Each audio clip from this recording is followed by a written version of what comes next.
നിങ്ങളുടെ ഫേവറേറ്റ് സീരിയലുകൾ ടിവിയിൽ വരുന്നതിന് മുൻപേ സൺ നെക്സ്റ്റ് ആപ്പിൽ കാണാം. ഇനി എല്ലാവർക്കും മുൻപേ കാണൂ.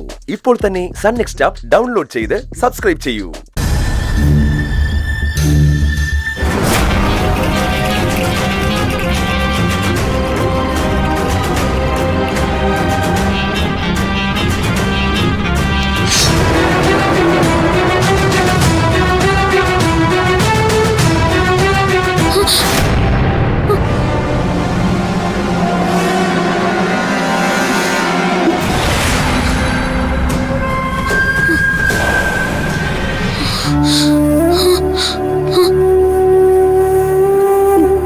എന്താ എന്താ ദേവുട്ടി, സ്വപ്നം വല്ലതും കണ്ടോ?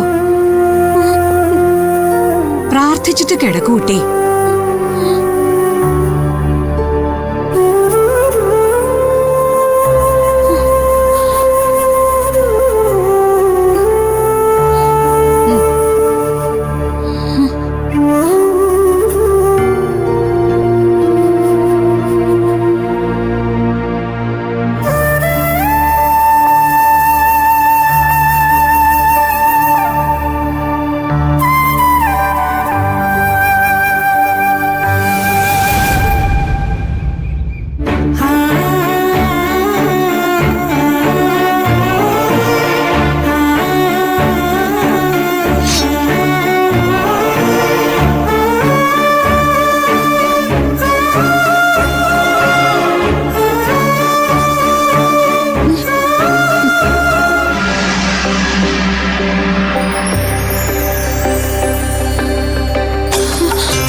ഒരുപാട് ആശങ്കകൾ മനസ്സിൽ കിടന്ന് നേറുന്നുണ്ട് അല്ലേ?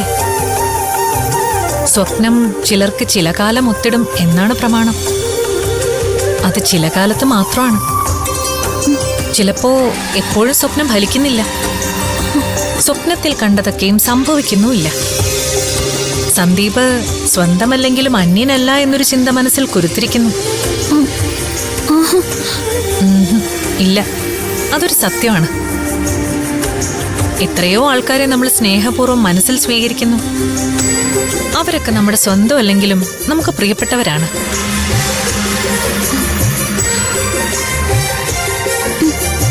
സന്ദീപും ആ നിലയിൽ നിനക്ക് പ്രിയപ്പെട്ടവനാണ്. സ്വന്തമാക്കാൻ ആശയില്ലെങ്കിലും അവന് മോശം വരരുതെന്ന് നീ പ്രാർത്ഥിക്കുന്നുണ്ട്. നോക്കൂ, ഒരു സ്ത്രീയുടെ പ്രാർത്ഥന എന്നെന്നും പുരുഷന് കവചമാണ്. പുരുഷന്റെ നന്മ മാത്രമല്ല അതിനാധാരം. ദുർമൂർത്തികളായ പുരുഷന്മാർ പോലും സ്ത്രീയുടെ പ്രാർത്ഥനയുടെ കരുതലിന്റെ കവചം കൊണ്ട് രക്ഷപ്പെടുന്നു. ജലന്ധരൻ എന്നൊരു അസുരനെ കുറിച്ച് നീ കേട്ടിട്ടുണ്ടോ? ജലന്ധരൻ എല്ലാ ദുഷ്ടതകളുടെയും മൂർത്തിഭാവമായിരുന്നു. അവനെ നശിപ്പിക്കേണ്ടത് പ്രപഞ്ചത്തിന് തന്നെ ആവശ്യമായിരുന്നു. ഭഗവാൻ മഹാദേവൻ ആ ദൗത്യമേറ്റെടുത്ത് പുറപ്പെട്ടു. പക്ഷേ ഭഗവാന് പോലും ആദ്യം അവനെ ജയിക്കാനായില്ല. എന്താ കാരണം എന്നറിയോ? അവന്റെ ഭാര്യയുടെ തപസ്, പ്രാർത്ഥന. അതാണ് ഞാൻ പറഞ്ഞത്. ഒരു സ്ത്രീയുടെ, അത് ഭാര്യയുടേതാവണമെന്നില്ല, അമ്മയുടെ ആവാം, സഹോദരിയുടെ ആവാം, സുഹൃത്തിന്റെ ആവാം, അവന്റെ നന്മ ആഗ്രഹിക്കുന്ന ഏതൊരാളും ആവാം.